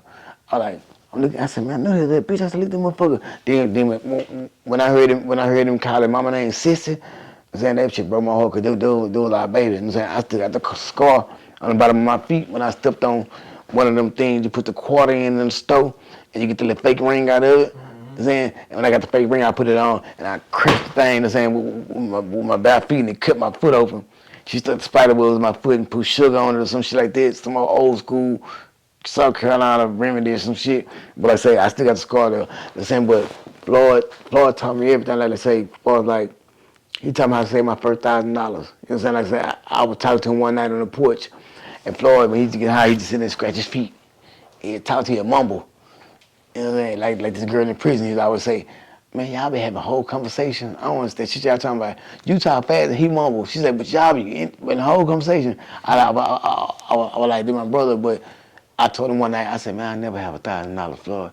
He said, man, Wayne, look, put $20 in your shoe every day for 50 days straight. He said, nobody be able to make no profit on that. Put $20 in your shoe every day. He said, well, he said, if you do that, he said, in 50 days, you have $1,000. He said, no matter what, you got to put your 20 up every day. And I remember walking to the project one day, and my feet was hurting. You know, I was walking in the morning, whatever. I was like, man, damn shit, my feet hurt. I pulled it out. I never had $1,000 in my life. And I pulled it out. And I had like $1,200. I couldn't believe that shit. I was like, damn. I was like, wow. $1,000. I called my brother, like, nigga, I got $1,000, nigga. I'm like, he like, man, you hit a lick. I was like, nah, I got $1,000, bitch. I was like, man, that shit Floyd told me. Like, say, to the day, like Floyd didn't really realize the shit he was giving us. I never called Floyd big homie or OG, you know what I'm saying? Like, say, because then he Floyd me to have nothing, you know what I'm saying? Like, say, be honest, he really didn't have nothing. He never was just known for being no big timer, nothing like that. But I call him OG and shit like that. You got to earn that with me. With me, I ain't give me the title unless you contributed something to the community. And what Floyd contributed was even though he blew a football career and all that shit, he taught a nigga about people skills. You know what I'm saying? Like I used to see when Florida go and see a big hawk up at Frenchie's or something. You know what I'm saying? Like this nigga 6'7". So you know I'm like man, this nigga gorilla. Like he'll see big hawk, they be like, hey big fella, how you doing, baby? I be in the car like this nigga no gangster. I'm like, fuck, no fucking gangster. This nigga friendly. But his people skills was so good. Anybody ever met Floyd, even if he done some wrong, or whatever the case may be, bro, nobody hate Floyd, bro. And like they one line when they was saying the General John and all that. So you know when I seen the video, I was like, oh fuck this shit. I like to kill my motherfucking brother. I'm saying I called my niggas up. I'm like, bitch, we gonna go to Minnesota. Nigga, we got up the next morning, nigga, we got in 5 cars, nigga, we rode 22 motherfucking hours, nigga. So non-stop, we like, man, we gonna go see what's up. This my nigga. This my nigga, you know what I'm saying? I got Floyd tattooed on my, you know what I'm saying? My brother, you know what I'm saying? I got Floyd on a chain, like I ain't make the chain to be flat. I'm saying I made the motherfucker to represent my brother. You know what I'm saying? Like I say, you know what I'm saying? I spent good money on the motherfucker, but it's the principle because like I want to carry him in my heart. I got a painting in my house with Floyd. Like this was my mentor, this is my teacher, man, like my friend, my daddy, you know what I'm saying? Let's say because I understood Floyd more than other people, I think. Some people made me closer, only go closer to Floyd to me, maybe Fairhead, Lamont. It's just the shit he was teaching me was different. He didn't even realize he was teaching me. Cause I listened. My first CD I ever done, called Married to the Streets, I was young. And it was $90 for studio time. You know what I'm saying? I'm young. So I go to studio, I'm like, damn, $90. Nigga, I did 13 or 14 songs my first CD, and I did them all in 2 hours. So nigga was like, man, take a break. I was like, hell no. So I told Floyd was there at the studio. I said, Floyd, bitch, get on the song with me, you know what I'm saying? So he was like, man, I ain't gonna lie, bro, you a real rapper. You let me in. I ain't gonna get on that. I said, nah, Floyd. He said, man, what was I say? I said, I want you to be Floyd. You know what I'm saying? And the verse he put down, bro, it really what he was going through. He say, damn, Killer Wayne, I've been broke for so long. I've been stuck in last place for so long. I'm loaded with potential, but I'm still doing wrong. Need to get my act together quick, nigga, and start being grown. My real niggas be getting on my ass, cause they know I'm well connected, but I'm sitting on my ass. Put the money in the bricks in the duffel bag. Come out, say, keep your mind on your money on your mind. I can whip it in the kitchen and mask up with the iron. They like, we were really flawed, You know what I'm saying? Like, say, and I used to ask that nigga when we was young, Floyd, take me to the schoolhouse, man. Like youngsters can't fuck with me, you know what I'm saying? I'm hard. You know what I'm saying? And Floyd the giggle when I asked him that shit, you know what I'm saying? And like when I start rapping, Screw was dead, he was like, damn, the bro just took you, bro. He said, bitch, you know, I'm thinking, look, the bro just a little wild in the hood. He said, man, when I first heard you rap, I was like, that little nigga really got it. That's why if you go down my Instagram, I ain't deleting none of my old posts because all my old posts, you see me in the studio rapping and shit like that, bro. Like anytime you go on my Instagram, you see all my old posts when I'm in the studio rapping and shit. Just look in the background, who you always see. Everybody know what's going on, so you know. So as a youth, how was it coming up? Shit, like in the ghetto, it was just a little worse where we was at, cause you know Cuney Homes always had that reputation, the jacket on their back for being grimy. You know what I'm saying? Like I say, with the last couple of years we took a lot of losses, and I feel like a lot of niggas enjoying seeing us take them losses and dealing with all them deaths, and you know what I'm saying, cause the nigga was tired of us anyway. You know what I'm saying, for the years of nigga hogging them, so you know, since us against the world. You know, we were growing up, actually, we didn't claim third ward all the way. You know what I'm saying? We claimed Cuney Homes. We was our own little world. You know what I'm saying? But when that 103 thing came about, you know what I'm saying, we all got a tatted 100% third ward. When they came about, there was us linking with the bottom, everybody coming together, you know what I'm saying? For the first time, get some money. That shit was fun. Like this shit was, that was the best time third ward I think ever, because we never had a time where everybody fuck with Cuney Homes. Now it's back to everybody some fuck Cuney Homes shit, you know what I'm saying? But I'm gonna stand up and represent. You feel me? Alright, so growing up, both parents had like a drug addiction, and like your dad was like incarcerated since you was 5. Like, how tough was that on you and your siblings? My mama went to jail when I was like 11 or 12. My dad had been in jail since I was like 5. You know what I'm saying? He just came home now. And since he did like 33 years. My mama, like I say, like every other mama in the ghetto, you know what I'm saying? She did drugs, you know what I'm saying? She smoked up with them. You know what I'm saying? When I was young, I used to be embarrassed of this shit, like that shit bothered me. But as I got older, I realized shit, I'm just like her. You know what I'm saying? Like, so I understand. Yes, I understand her now. I understand her more. That shit ain't do nothing but give a nigga a testimony. You know what I'm saying? And it made me who I am. You know what I'm saying? Like I say, I embrace it now. Like I tell people all the time, I embrace the struggle. Like, you know what I'm saying? I embrace the hard time, because you like, I think J-Dawg said this song. He said, well, I think I know. He said, you can't call yourself a soldier if you ain't got a story. He said, so I can write a book called Life of a Crook. You know what I'm saying? You know, so I say, so like, I embrace it, man. I love my mama to death. I'm glad everything we went through, the homeless, being homeless, you know what I'm saying, going out of shelters, you know what I'm saying, staying in the project, growing up in projects, you know what I'm saying? You know, like I say, God put me all them situations. I feel like God lined all that shit up just so when I get on that mic, I got something to talk about. Right. So for those who don't know, like, how is it actually coming up in a shelter? Man, actually it's gonna sound crazy, bro, but I've been to all the shelters in Houston. Like I'm saying, I've been to the Star of Hope. Like, we went there 3 times, right there on 419 Dowling. You know what I'm saying? We went to Salvation Army. We been to the worst shelter though was called the Jesus Center on North Main. That shit was like, I think, an old juvenile or something, you know what I'm saying? And so we was sleeping like some cells, like some old jail cells and shit. You know what I'm saying? But that shit, I don't know, it didn't affect me. Like, I always been, like, since a kid, I always been kind of numb. It's like nothing to just affect me, you know what I'm saying? Like, I see people die all day long, and it hurt, but it's like, I always understood when people say, everything happened for a reason. God take you through everything for a reason or whatever, you know what I'm saying? So, like, I mourn like anybody else mourn, but after the mourning over, I try to look for the reason in it. You know what I'm saying? Like, this shit didn't happen for nothing. Cause I ain't lose all my niggas for nothing. You know what I'm saying? Or I ain't go through all this shit for nothing. So, man, just growing up in the shelters, man, it taught you about love. It taught you how to love your family. It taught you how to be appreciative of anything. Like, I appreciate every little thing. Like, you know what I'm saying? Like it be the smallest shit. Like, a motherfucker might come to me, just hug me, just hold me. You know what I'm saying? And be whispering in my ear like, bro, you stop me from kidding myself, bro. Like, bro, I love you, bro. Like, bro, you don't know me, bro. Or I might walk in the club and, you'll see a nigga looking at you, and you ain't know what he on, you know what I'm saying, at first, and he might just stick his hand out like, what's up? And grip a nigga hand and be like, hey, bro, I respect you, bro. Like, bro, you one of the ones, bro. Like, bro, I really respect, like they'll talk to you, like, and hold your hand when you can't get loose. Like, you like, all right. But on some G shit, you know what I'm saying? That's the biggest reward. That's better than the money. I'm saying that to be appreciated. You know what I'm saying? Right. For real. I feel that, man. I feel that.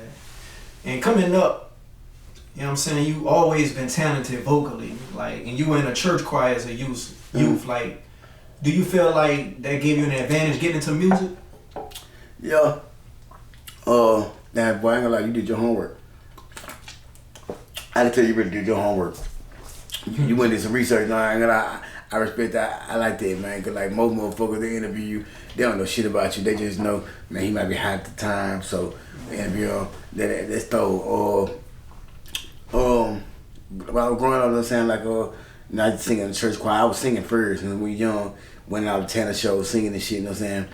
And we had a singing group called Project Babies. This way for Kodak, all this shit was thought of. This is early 90s, 93, 94, shit like that.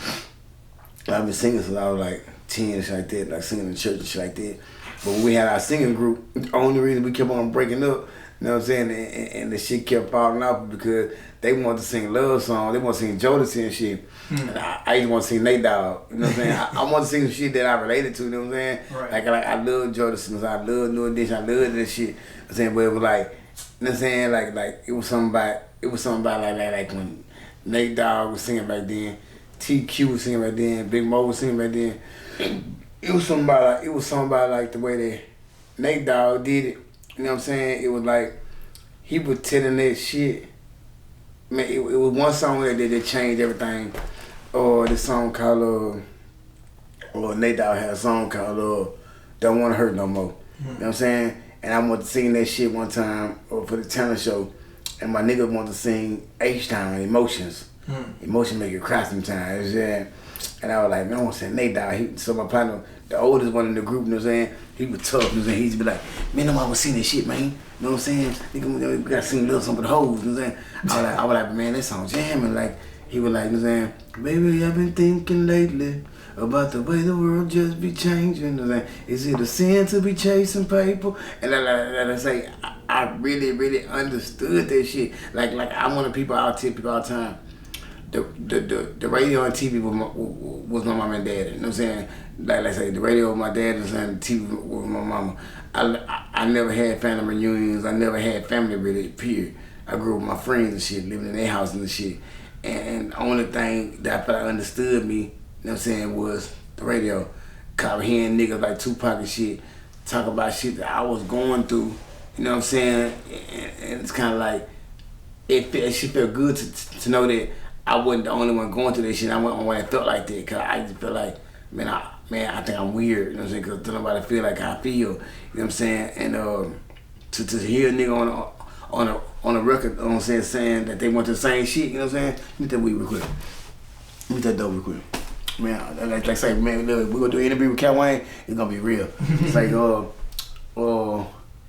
know, like I said, in the TV, I say the TV with my mama because the only example I had of a family and shit like that was from TV, Family Matters, or Steve Urkel show, you know what I'm saying, or Fresh Prince of Bel-Air, Martin. All the classics. Yeah, because like I say, that's the only time I seen a family. I never seen that shit in real life, you know what I'm saying? I was growing up in the streets, like, I was that baby that you see walking down the street to the projects with a pamper on, that everybody knew it, and, you know, and I can go from door to door to door, and people just feed us and shit like that, you know what I'm saying, because they knew our situation, you know what I'm saying, and to the day, that's how I got all my love in the street. Like I say, before rap and all this shit, that's what made Cat Wayne, you know what I'm saying, like a lot of people don't understand, like I say, so when they see me in the hood now, when they be seeing me in the hood and shit like that, motherfuckers be pull up to the block, they be like, man, he really be out here, like, he really be out here. And I be telling motherfuckers, like, if I leave this right here, I ain't gonna feel the same. Every time I fly to Atlanta to record an album or something like that, I feel like I'm running. I feel like when I leave outside the studio and I look around, I'm looking for the Cuney Homes. I'm looking for my people, you know what I'm saying? Like, it ain't the same, you know what I'm saying? Right. Shit, it's crazy you had mentioned how you look at the sitcoms and that's how you could really get to see a family. Yeah. But on a good time show, they tried to X the daddy out the situation. He refused. John Amos. Good. JJ them. Yeah. Yeah. It's like good time because, like I say, they was still in the project, and like I say, they had a mama and a daddy in there. You know what I'm saying? You know, like I said, Florida Evans. You know what I'm saying? She like the regular ghetto mama. They check a motherfucker. You know what I'm saying? And see, one thing I read a book in jail called "Breaking the Chains of Psychological Slavery" by Naeem Akbar, and he was explaining that if you really look at all the TV shows, they really brainwashed us because the black TV show, what they did was this.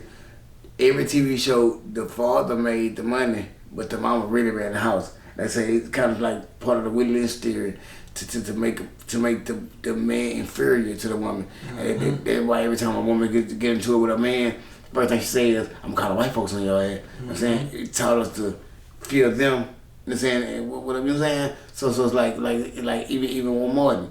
Martin taught all this shit, but when Gina put her foot down, then Martin by down. When Carl Winslow wife put her foot down, he sit down. Like all of them was the breadwinners. Philip Banks on the Fresh Prince of Bel-Air. You know, he made the money. He was a judge, and he made good money. But when Vivian get the tripping, I'm saying he by down. And I understood that book when I read it. I understood what they were trying to say, like how they programmed us to you know what I'm saying? They program the black woman to feel like the white man is stronger than, you know what I'm saying, oh man, you know what I'm saying? And that shit go back to the Willie Lynch days, like when they catch a slave trying to book a rebel or read or something like that, they would hang them and castrate them, cut their dick off, rape their wife in front of them, to make the bitch feel like, to make the woman feel like you can't protect me from the white man. So that's why to this day, like the Willie Lynch theory, not to go too deep into knowledge or something like that, but I just want to share this. Anytime a woman get into it with a man, the first thing she says is, "I'm kind of white people," because they feel them more than they feel their own husband. You know what I'm saying? Mm-hmm. So like that's always how I thought. Like I always thought a little deeper. Like I say, and I always felt like I was weird because it was like I knew when nobody was thinking like that, and I was like, am I weird for thinking that deep? You know what I'm saying? Oh yeah, man. I got put on them Willie Lynch letters like 10 years ago, man. They do all type of stuff to like segregate us and make us go against each other. You know what I'm saying? Dark skin versus light skin. The fat one versus the skinny one. Yeah. The tall one versus the short one. I'm gonna give him more of this reward and make them feel like a certain type of way. And yeah, all type of shit. What? You ever heard a nigga say, "Man, I don't like that nigga, bro." Like right now. Somebody go watch the interview. Like I see it when I was doing an interview with Green Room. I said something about the North Side and South Side. Motherfucker had so much shit to say, but it's like motherfucker don't really understand, and it's like instead of embracing a nigga and understanding a nigga like Cal Wayne, you know what I'm saying, they gon' all the knowledge I'm dropping, all the jewels I'm dropping on them right now in the interview, they gonna skip over all that shit. But just watching the comments when the interview come out, they gonna be saying, "Oh man, that nigga was stuttering too much. He always saying, know what I'm saying," and all that stuff. But they ain't gonna go back and really just seek out. Like, man, did you understand what he was saying? That nigga really was dropping some jewels, you know what I'm saying? But that's just the nature of niggas, you know what I'm saying? Niggas hate on niggas. Right. Alright, so what inspired you to become an artist? Like, and at what moment did you take it serious? Shit, I like I say, I've been singing shit in church since I was like 9. I was doing music since I was like 8 or 9 years old, you know what I'm saying? And like I say, I always gravitated to music because I seen it was a way to express yourself, and also I didn't have no other way to be heard. I was the littlest nigga in the projects, you know what I'm saying? Like I say, but I had aspirations to be huge. I want to be a big dog, you know what I'm saying? I want to matter. I want to be somebody. So it's like it's like my motivation came from not being shit, you know what I'm saying? Like all my life, you know what I'm saying? When I was young, I wasn't shit, you know what I'm saying? I ain't had nothing, I was dirty, you know what I'm saying? Shit like this. So like, I just always said, I want to be somebody, you know what I'm saying? And I looked up to the drug dealers, like, you know how they say sports, drugs, and entertainment. I listened to the niggas who were playing ball like George Floyd. You know what I'm saying? I listened to the niggas who were rapping like the Kiki and them and shit like that. You know what I'm saying? And like I said, I just want to be a star. I just want to be somebody. It ain't have to be a star. I just want to be somebody. I want to make a difference. I wanted motherfuckers to look back. Like I said, I want the motherfuckers to look back and be like, man, that's him. You know what I'm saying? Like, you know what I'm saying? So it's like my motivation just came from not having shit. You know what I'm saying? Not having shit, not being shit. I just want to be somebody. Right. All right. So original moniker was Killer Cal, and you changed it to Cal Wayne. How did you get the name Killer Cal, and what was the reason behind the change? Damn, boy, I ain't gonna lie, bro. I ain't gonna lie, not to sidetrack the whole interview, but I ain't gonna lie, I really feel the interview because I could tell you been doing your homework. You know what I'm saying? Like say, I came up Killer Cal Wayne because that's why all my pilots called me Killer or whatever. You know because shit I did when I was young, or some shit I don't want to talk about, but some shit I did when I was young. I was trying to make it, trying to eat every night, trying to feed my little brother and them. And only reason I took the Killer off is because I saw a Killer Mike interview where Killer Mike was saying that he lost a lot of sales and a lot of fans because he never Killer Mike. And saying because like a lot of white people ain't gonna want to listen to a person named Killer. You know what I'm saying? I say at the end of the day, this shit about making money, this shit about selling records or whatever. And then so I took the Killer off, and also I took it off because they had Killer Calion, and Calion was down with Slim Thug, them, and they had a huge buzz. They was on BET, shit like that. I didn't want motherfuckers to be saying, oh, he talking about Killer Calion and shit like that. And when I was with the Kiki on his label, dropping music, when motherfuckers was saying Killer, like I name almost saying Killer Calion, Killer Calion, they would get confused. I had dropped this song, and I used to go on YouTube and I read the comments, and somebody on the comments was saying like, they were saying like, man, nigga Killer Calion switch his whole style and said whatever. And I was like, damn man, I like damn man, you know this nigga already on, and it's like all my work and shit like that. They thinking it's him, you know what I'm saying? Like say, me and him cool and motherfucker, you know what I'm saying, whatever, you know what I'm saying? But like I took the Killer out for those reasons to be more marketable with the people trying to sell records, and to also separate myself from being confused with Killer Calion. But I was Killer way before he was even Killer. You know what I'm saying? I was Killer Calion in the project, you know what I'm saying? Like when my people see me, they be like, what's up, Killer? And then like that's what it was, you know. Shit, I feel like that was a power move, you know what I'm saying? Yeah. Alright, so take me back to that moment of your first big break, or your first big song that put you on the map. Good dog. Hey. Now, you can keep all listening up. Like I say, we gonna keep it real. My first big song that gave me a break, man, I don't even know, cause I don't even know when I got my first big break. Like, see, like, all right, my brother got killed in 2007. I was in prison. I came home February 2008. I stayed home for 3 months. I had did 3.5 years. I came home for 3 months, and I was coming through the block, and it's like, you know, when you lose your brother or somebody real close when you're in jail, and you don't, like, they ain't never go to the funeral. So it's kind of like, I didn't get to say goodbye and shit like that. So when I came home, I used to be hitting the corner, and I ain't see my nigga. You know what I'm saying? Like I said, they were kind of throwing me out and shit like that. You know what I'm saying? What the question was again? I'm trying to answer the right way. Say it again, the question again. Like, what song that put you on the map? Oh, that song. Yeah. All right.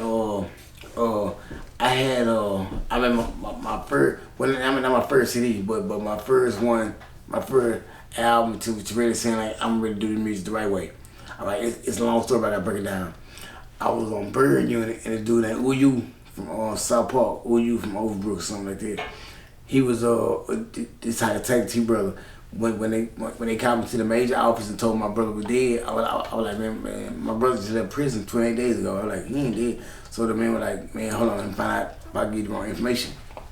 He called or whatever. And so I named my first CD about my brother's business. And so I can't say what song it was that really got me solidified. But like I said, that album right there, because Mike Mo, he had Bellway 8 records back in the game. I don't know if you remember the Bellway 8. And I was print. I had a CD burner, like 5 disc CD burner, and I used to burn the CD and shit. God, I really don't remember about the shit to my, but I always remember my brother always saying like, man, can't nobody fuck with you, man. Like, woo. My brother was putting on Bun B Door Hound the one time when him and Juvenile was shooting a video in the project, and they were like, well, they say it wasn't safe. Juvenile was really cool because Juvenile was like, man, you know, I come from this, you know whatever, you know what I'm saying? And when I thought the album was dedicated to my brother, so I called it About My Brother's Business. And I came home mad about my brother being dead and all that shit or whatever. And I think that album, they failed me because Mike Moe had Bellboy 8, you know what I'm saying? And they was going to do a concert against Austin with all his artists or whatever. I just get a call out the blue one day, you know what I'm saying? What I would do, I would burn like 5 CDs at a time. I brought like 100 of them and I was giving away. And I write my number on there and my name, that's it. And I got a call one day and Mike Moe called me. He got, matter of fact, he got the stuffed baked potato factory on MK now. You know what I'm saying? And we had Bellboy 8 records back then. He hit me out the blue, man. I was on the block and somebody called me out the blue and said, hey man, he said, we on the way, I got my orders, we on the way to go do a show in Austin. And I told them, man, to put some music on the ride to the whatever. He said, man, every order's in the car, pulled out the same CD, the CD with a fucking name on there and the telephone number, you know what I'm saying? He said, I was like, man, who was that? And whatever. So he got to listen to it or whatever, you know what I'm saying? And he called the number, he called me. He said, man, look, let me put a picture on, let me put an album cover on there, let me put a picture on there for you. You know what I'm saying? And like I say, I kept there 3.5 years. I came home for like 3 months. I went right back to jail.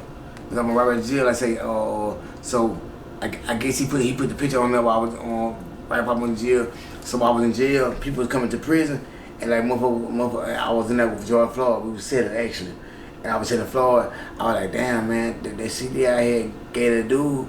I was like, man, I'm getting another motherfucker saying like they got me going up right now. You know, so I say I can't say what song put me on. I can say what CD really put me on. You know what I'm saying? The CD put me on was About My Brother's Business because I had a song about my brother on there called What Would I Do? And the main song on there was Where It Go Down. J Dawg had dropped behind the 5% wasn't never go down. And I hear that song down in the prison and I came on, I redid the song and it was called what we saying on that was I'm from the Cuney Homes, nigga, we ain't go down. Nigga, the bitch know now I kick a bitch door down. Cause like I say, I feel J Dawg. He's the first artist from the north side that got played on the south side that day. And then like no other artists, and I ain't knocking nobody, you know what I'm saying? Like I say, but we never seen the Slim Thug CD, we never seen the Power album, we never seen the Mike Jones album. I'm saying, but when I came up from prison, I put up on the corner, every one of my niggas was jamming the nigga J Dawg album. I was the Swiss House hater. I was like, man, them niggas bopping, you know what I'm saying? They still in style with a woo. But it's like I saw all my niggas jamming the nigga shit, and it was like I'm listening to it myself, and I had to say it like hard. And I like to say every night down there I was on Briscoe unit, by San Antonio, and they got the thing called not Pumping the Dump, that was Houston. It was called Blast or Pass or something, whatever was. But they every night we hear a new song come out, and I remember I was cooking the spread in my cell. It said new song from artist from Houston named J Dawg, right on fold. So I'm already ready to hate. I'm like, man, fuck this shit, I'm trying that shit. You know what I'm saying? And so my partner in the cell next to me, he from the south side, he from Yellowstone, and then the art. And man, I remember when that song went out. It was another nigga upstairs named Psycho. He from Acres Home.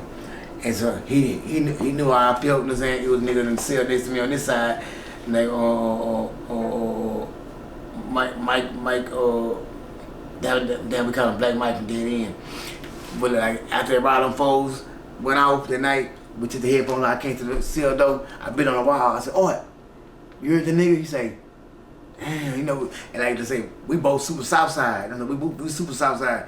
I said, oh, Yo, that nigga was jamming, bitch. You know what I'm saying? He said, no bullshit. And so Psycho came downstairs. Psycho was like, yo, nigga, Acres home, nigga, I told you, nigga. I was like, I ain't gonna lie, the first nigga Acres home I felt. Like I said, I ain't know he was gonna blow like that, but when I heard that shit, you know what I'm saying? When I heard that song, I can listen to that nigga voice, and he was talking the shit he was saying, small shit. I just knew, I said, that nigga real. That nigga want us. For sure. You know what I'm saying? And when I got out of jail, that nigga had when I remixed the song, my cousin had a bar in the song that he said my mama crackhead, pops on the last pack, granny carrying 2 young men strong with a bad back. He said I know that sad black, watching your mama geeky pull a crack stem right out of her ass crack. And so my partner Chris J, you know what I'm saying, you be managing the trade. He pulled up to the block one day and he had J-Dog in the car. You know, I'm looking up to J-Dog. I'm saying J-Dog was like, man, I want to meet the niggas who said my mama put a crack stem out of her ass crack, bro. He was like, man, they felt so good to know it's somebody in the game like me come from Houston. It's like everybody else talking about swinging and slash and all that shit we do. He said when I heard a nigga say my mama put a crack stem out of her ass crack, he said I knew at that moment like, damn, these niggas like me. You know what I'm saying? But he not knowing, I'm starstruck like, damn, this dog. Now I'm hearing it I'm seeing on BT, I'm like, damn, this dog. You know what I'm saying? That's how this shit go, man. Yeah, man. Shouts out J-Dog, man. I did always feel like your style, like, kind of was like a mixture of J-Dog and Scarface. Yeah. Me personally. They call me J-Dog on the South Side. Oh, and J-Dog, when they were doing the Houston rap battle thing or whatever, Instagram. Like, I never was put in the box. I never could just do Houston music because, let's say, I'm gonna say it right away. I love it. You know what I'm saying? But it's like, I felt like the way they were flowing wasn't giving them enough bars and enough space in the bar to really tell the other side. Listen, man. A pancake flat, they got 2 sides to it. You know what I'm saying? And so it's like, I think the world always seen the coming down, the grill, the swingers. I don't give a fuck about no swingers. You know what I'm saying? Like they say, I represent the other Houston, the real Houston. That's what I say. And I ain't trying to say, I'll tell them how they don't. I'm not trying to be gangster. You know what I'm saying? But I speak for the part of Houston, the niggas that ain't never gonna get on swingers, the niggas that don't give a fuck about that shit, niggas that want to eat. You know what I'm saying? So like, it's like I'm forever be from Houston. Like every interview I read or article I read, they always say Wayne don't sound like he from no city because like you can't really put him in a box or whatever. You know what I'm saying? Like I say, I love the Houston style. I love the free. I still jam screw tapes, all that shit. But I got so much to say. You know what I'm saying? Like I say, that's why I talk fast. I got so much shit to say. I got so much shit I've been holding in. I want to get out.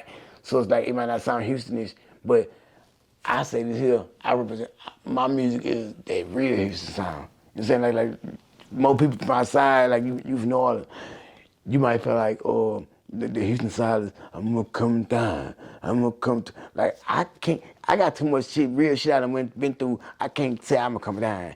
I'm just saying some shit like, I'm about to put a robbery to escape poverty, you know what I'm saying? Like, you know what I'm saying? Right. It's like, so it's like, I don't like it, you know what I'm saying? Like, say, go, always be a part of me. You know what I'm saying? I'm Houston. You know I'm like, say, but I'm the real Houston. I'm Houston. Yeah, Lil Flip, he was on Vlad, and he says he knows 5 people who died from lean, usually when it's mixed with pills. What's your take on that? Hey, man, whatever float your boat, you know what I'm saying? You know, everybody got their advice. You know what I'm saying? I get how, you know, I already know. I'm telling you, man, every time they interview a motherfucker, I'm talking about, he hired a motherfucker. They don't even realize that really, at the end of the day, I'm closing my eyes and shit because I'm twirling my hair and shit, but I just be Wayne. But it's like, you know what I'm saying? Yeah, you know, too much anything can kill you. You know what I'm saying? Like I say, sir, yeah, it can kill you, you know what I'm saying? Whatever. But it's like, we've been doing this shit so long, it's just, when you create the habit and you've been drinking shit for so fucking long, it's gonna take a toll on your body and shit like that. You know what I'm saying? But it's like, I don't know nobody for what they do. You know what I'm saying? Like I say, I had a partner that used to smoke cocaine every time we in the car. I never tried it. You know what I'm saying? But I had motherfuckers say, man, I think Wayne be on cocaine. He be talking fast. He be digging in his nose. He be playing with his nose. I ain't never tried shit in my life. I don't smoke water, none of that shit. I say, whatever, like on a situation like that or a question like that, Whatever floats your boat. But man, hey man, whatever you like to get in your zone, make you feel good. Hey, that's you, man. I ain't knocking you for what you do. 'Cause I do what I do. It's not like say, sir, it's like we've been trying to since we 12 years old. You know what I'm saying? We were going in the refrigerator and going to everybody's house and seeing everybody had the bottles in the and like my homeboy, he knew how to taste, so he'd be like, this ain't it. I found a pint one time by my refrigerator with my sister's name. It been there like a year. We like 13. We went to the mall, we all drinking them up and passing around. We finally go to juvenile. You know what I'm saying? You know, so it's like, it's just part of the culture. Now the whole world exploited it. The whole world exploited this shit, and they made it a fad. You know what I'm saying? Like I say, I don't knock them. Like I say, they capitalized on what we didn't capitalize on. You know what I'm saying? So it, like Moneybag Yoga got the song Waukesha. And I would listen to that shit in my head. Like, look, this will kill me. Make sure you keep this in there. All these rappers talking about they drinking act. They need to stop that shit. That shit is so fucking fraud. They ain't made act in years. Act been gone. You know what I'm saying? The drink companies, they buy each other out. You know what I'm saying? Keep changing the company. Right now they got Morton Grove. Morton Grove make MGP. They own Walkhart. You know what I'm saying? They came up with High Tech. High Tech is another company. All right. They tell me after that they came with Par. You know what I'm saying? They came with Acorn. You know what I'm saying? They buy each other out and keep going. If they go all the way back in the game, it was called Bar. You know what I'm saying? It was Bar first. It was Finnegan and codeine. And then Prince in the codeine. But then we were getting a deuce for $25. You know what I'm saying, with the kids. Now a deuce right now, shit, 185 a line for this. Down to 370 for 2 lines. But back in the game, we getting this shit for $25. You know what I'm saying? We've been drinking since back then. When niggas was going to school drinking Thunderbird and Kool-Aid, we was pouring a drink. You know what I'm saying? So it's like, you know what I'm saying? Like I say, it's all, everything a fad now. They make everything a fad now. You know what I'm saying? I like say, but I don't get anybody business. Hey man, if y'all like it, I live it. All right. So being from Houston, what's your thoughts on the Travis Scott situation?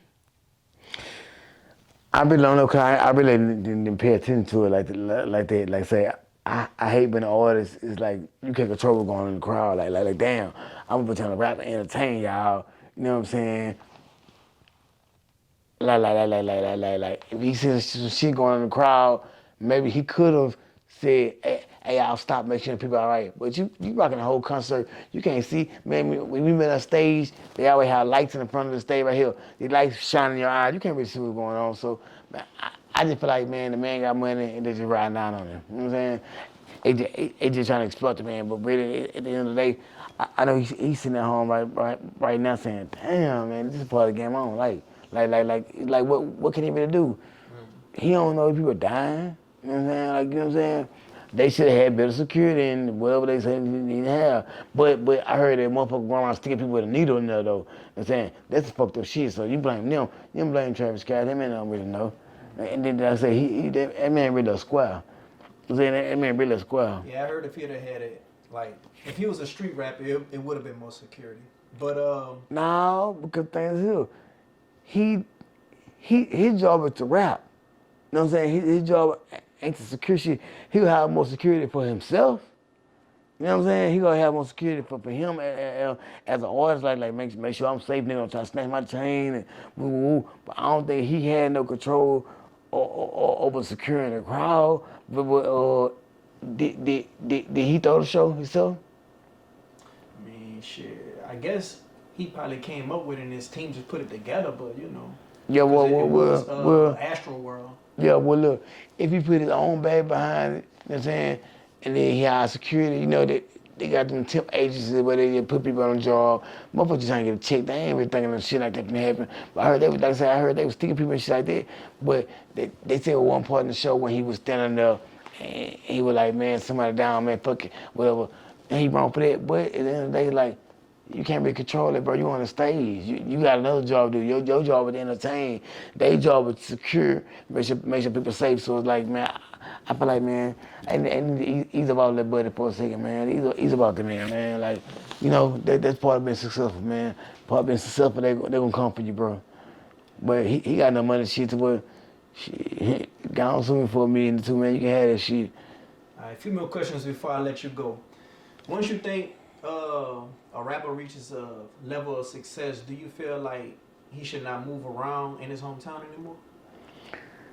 On the cool, a nigga needs to really go sit down somewhere when he reaches a certain level of success. And I'm speaking from my own experience because like, it's like, man, I've been involved in so much shit, dog. I ain't gonna lie, man. I be sitting back in my head, man, just go home, just kind of get out the way. But it's like I've been in the street my whole life, you know what I'm saying? So like, it's like, I wish I would, like I say, and my bag ain't big enough to just say, fuck the streets all the way, I'm gonna just step the way, you know what I'm saying? Whatever. But it's like, it's like, you ain't gotta try to be no gangster no more. We got the money. All these rappers, when they get on now, what they do when they finally get on, they try to become that nigga they rapping about. They try to become a gangster. You know what I say? They be like niggas that never had a record in their life. Once they get a platinum album, now all of a sudden they going to jail for shooting in the club. They going to jail for doing bro. Never had a record till they made a record. But I'm gonna tell you what it is though. It's that label. The label. I went to the label before, and the first question they asked me before they asked me anything else, you know the first thing they asked me? They say, hey, have you been in jail before? I said, yeah. They say, how many times? I said, shit, like 3 times I've been in prison. They're like, yes. In my head, I was like, what kind of shit is this? they really what they want. They want some damn food. So nigga like Cal Wayne, they saying, you know what, I'm gonna pull back from all this shit. I'm gonna get caught up and fucked up. Saying like, say, now we don't want to sing no more. They say, I ain't saying no more because you don't want to do dumb shit. Like I say, I understand to sell records, but at the end of the day, when nigga tired doing time, 50% time like me, you don't want to do no time no more. Rainwater said Sean Cotton hurt the rap game on Say Cheese by, saying rappers rely on getting on Say Cheese to take off. What's your thoughts on that, and what's your thoughts on your era coming up in the rap game versus this era with social media? Well, my era, we ain't have social media, so we got on by first of all having a real name from the streets, you know what I'm saying, and going to rocking block parties, so you have to earn your name. Now, you know what I'm saying, you can put some jewels on, you can shoot a live video, and you can pay these blogs and these platforms like Say Cheese like that to get exposure.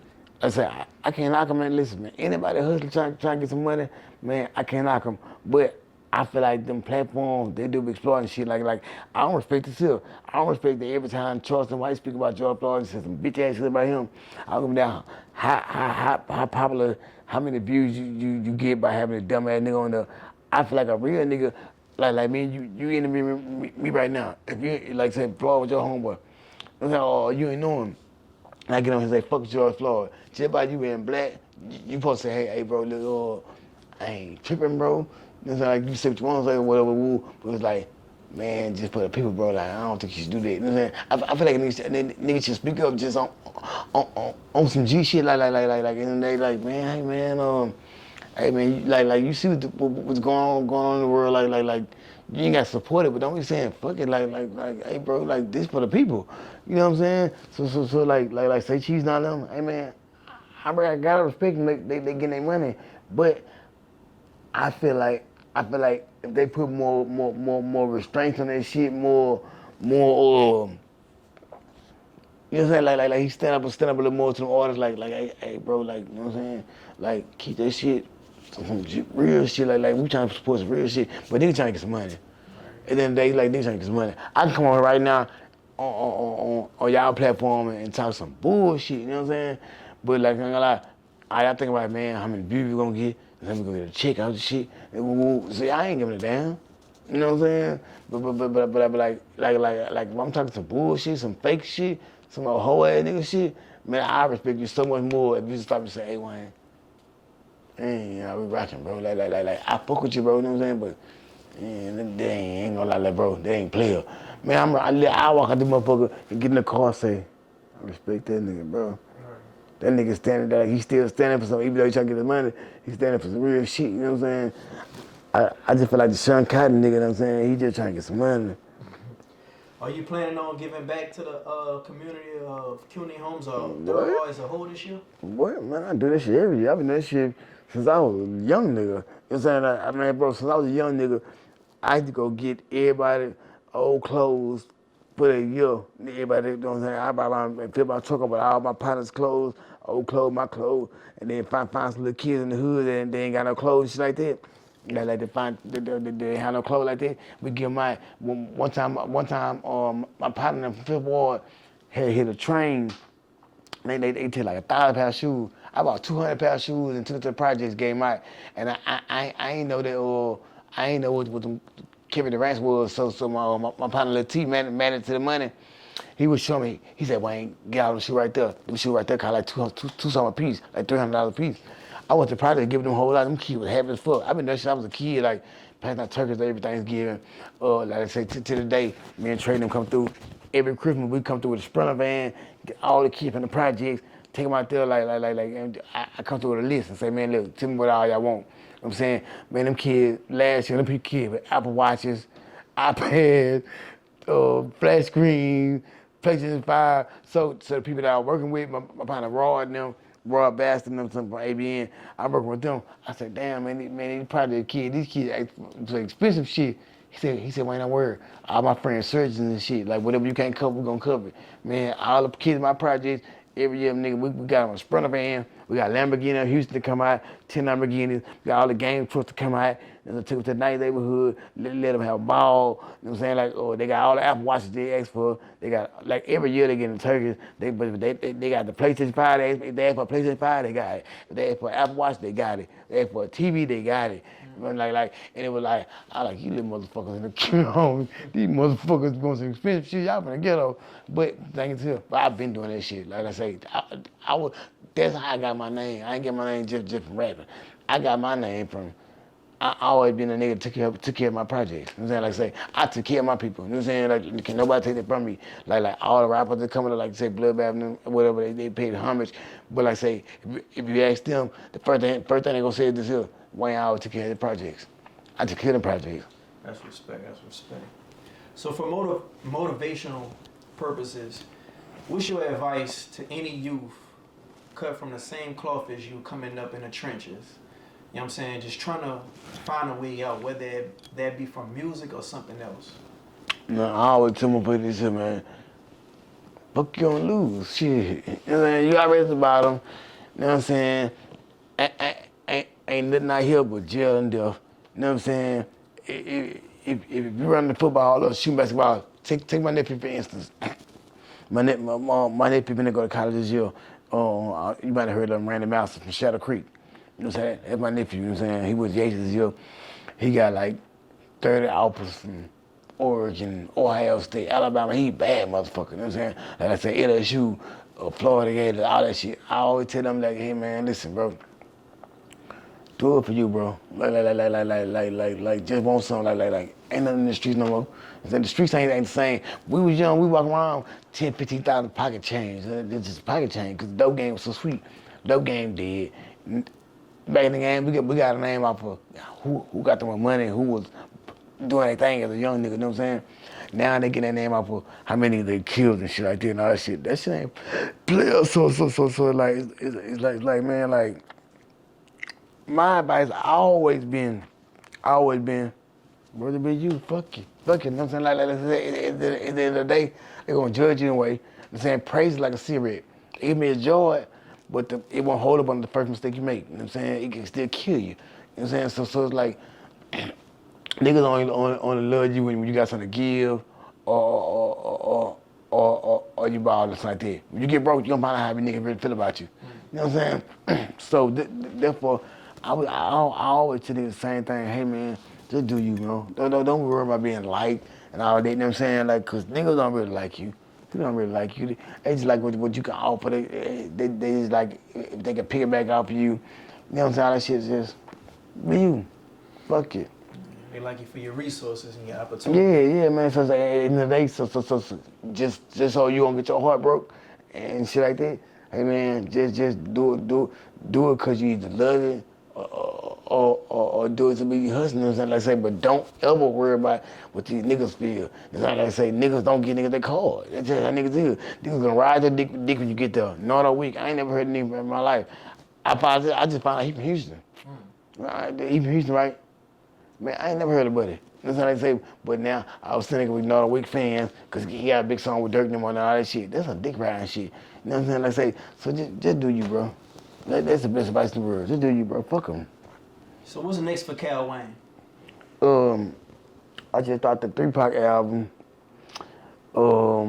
I just finished another album I did. I've been in Atlanta for a month, and I had to do another album. I don't know what I'm calling it. He wanted to call it Cuney. He said because he from Atlanta. He said he from Atlanta. He said when every time I hear it, I hear y'all saying ghetto and saying Cuney Home. He said so I want an album Cuney to bring him there. I say so I got that. I got the Cal Wayne cartoon that I've been doing. I got that little website, www.calwayne.com.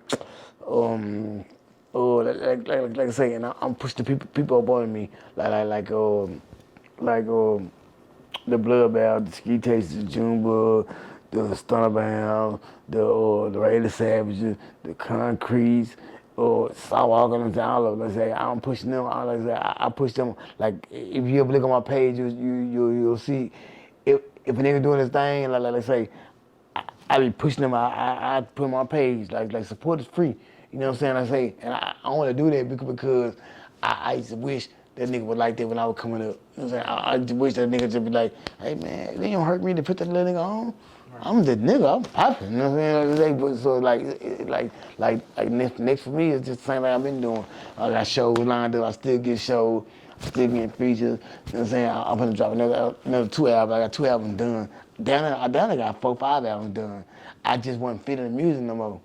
You know I wasn't feeling no more because this shit was fraud. All these niggas faking the motherfucker, you know what I'm saying? All these niggas dick hopping and clicking up to, you know what I'm saying? Like I say, I stand alone, bro. You see, I can't do the interview by myself. Right. I don't need no nigga with me, like you know what I'm saying? I got my strap, I'm cool. That's like I said, but at the end of the day, it's like, and let's say anytime I give young niggas advice, man, all they tell me this here, man, you gotta have thick skin to deal with this shit. Everybody ain't gonna like you.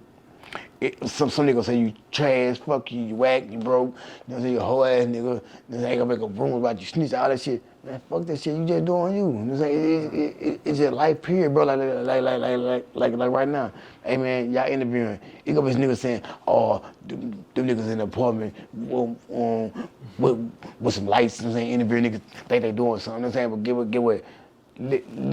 Let the Cal Wayne interview go and do a million views.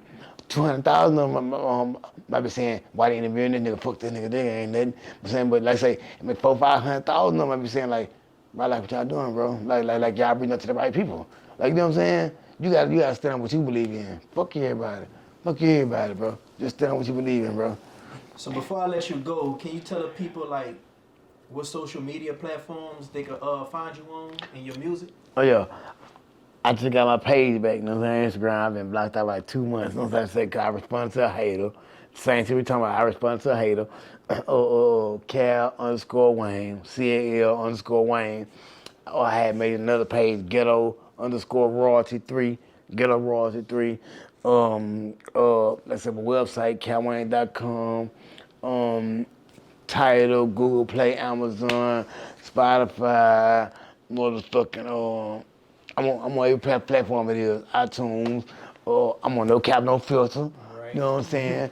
But shit, I got the Cal Wayne music page, and so like I say, at the end of the day, man, I mean, bro, like I say, it's crazy because it's like I'm just surviving without no support, you know what I'm saying? I ain't tripping, you know what I'm saying? Like I got a new album drop, I just dropped 3 Pac album, go get that. 3 Pac 5-make album.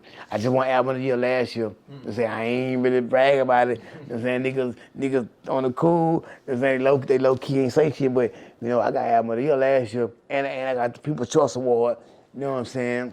You know, like say, but it be like, I don't be saying it like at the end of the day, instead of motherfuckers saying, damn nigga, why ain't one album of the year, man, that's some big shit, woo, congratulations. These whole ass niggas will turn around and say, man, I don't know how you want that shit. Just like suck my dick. You know what I'm saying? Like say, man, hey, I'm gonna be every motherfucking well I need to be at. You know what I'm saying? Got a lot of features coming, a lot of shows coming up.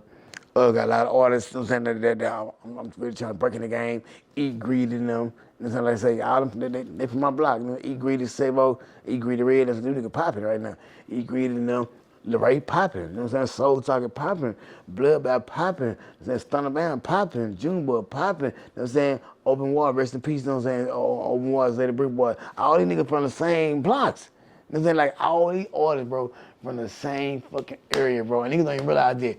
Open War, Bloodbath, Junebug, Stunner Band, Laray the Savage, E Greedy, all these niggas from the same projects. You know what I'm saying? So just to think about it the other day, it ain't now block in Houston, they got a better squad than us. I ain't like saying I put the money on it. Just really think about it. And like I say, it ain't about the money or none of that shit or popularity or none of that shit. But name one block in Houston. They got more tenant coming out there. Man, I can use 3 of them. I can use Laray. Interviewed him. I can use Bloodbath. Interviewed her. I can use Junebug. I can use Stunnerbound. I can like I say all these open walls, let's say God rest his soul, Cal Wayne, I say all up in the same fucking block, ingredients them from the same block. You know what I'm saying?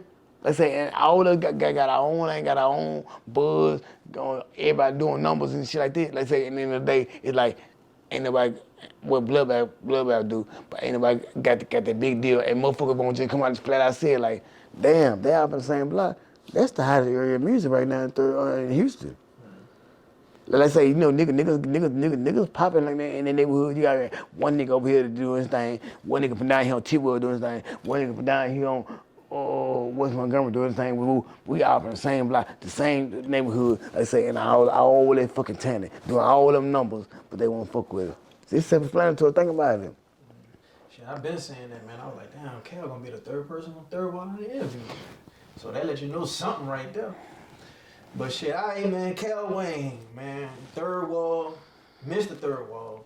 Mr. Third Wall. Floyd Mayweather Floyd Mayweather I talk a lot of shit, but Floyd Mayweather, don't nobody like Floyd Mayweather. They say he talk too much shit, but he ain't lost. I ain't lost. Floyd Mayweather I ain't lost. 3 Pop, the album is out. You know what I'm saying? CalWayne.com, you know, Ghetto Royalty, you know what I'm saying? Take Me As I Am, Cal Wayne on Pandora, Cal Wayne on iHeartRadio, Cal Wayne, like I'm here, well, like I say, I just be humble, but hey, man, I'm heavy. Straight up. Man, it's been a pleasure to have you. You know what I'm saying? I think 2022 is going to have a lot in store for you, man. Just stay on your grind and stay safe, my brother. Thanks for rocking out with me on No Cap, No Filter. Man, y'all gave me that look. I don't drink liquor. That shit, I'm tipsy, but I'm feeling good in a bitch. Just make sure y'all leave it too, because I ain't gonna lie. So some motherfucker get sent, or a nigga hiding the motherfucker. Nah, they gave me the liquor. I don't drink liquor. I ain't gonna lie, but I enjoyed it. You know what I'm saying? Like say, I've been twisting my hair the whole time, trying to grow some hair like my son. You know what I'm saying? I've been going some shit, but you know what I'm saying? The sack is here. You know what I'm saying? Nigga in the bag, you know what I'm saying? Like I said, but I don't give a fuck about money and that. I give a fuck about respect. And I give a fuck about real admiration, you know what I'm saying? Real support. And like I say, man, hey, man, if we don't come together and start supporting our city, nobody gonna do it for us. So like, hey, man, niggas got to step forward and be that voice or that platform or that outlet to say, you know what, I'm gonna interview the nigga the streets really wanna hear. Instead of nigga everybody dick riding because they pumping out a whole lot of promotion money. You know what I'm saying? I'm gonna interview the one that the streets actually saying, man, interview him. Like, homie got a big song, but don't nobody know he came from. Like, what block he from? Like, nobody knows this nigga. You know what I'm saying? I'm gonna just route out and say, no, what, I'm gonna take a chance to go out on a limb and say, I'm gonna interview the one they wanna hear from. You know what I'm saying? So I can let them respect y'all. Like I say, no cap, no filter, none of that shit. Just straight up. 100% just being you. We ain't trying to be gangster. We ain't none of that shit. We just being 100. That's why I respect it. I'm saying no cap, no filter, man. Like, fuck you if you hating, you know what I'm saying? Straight up. You know what I'm saying? You know what I'm talking about? The ghetto.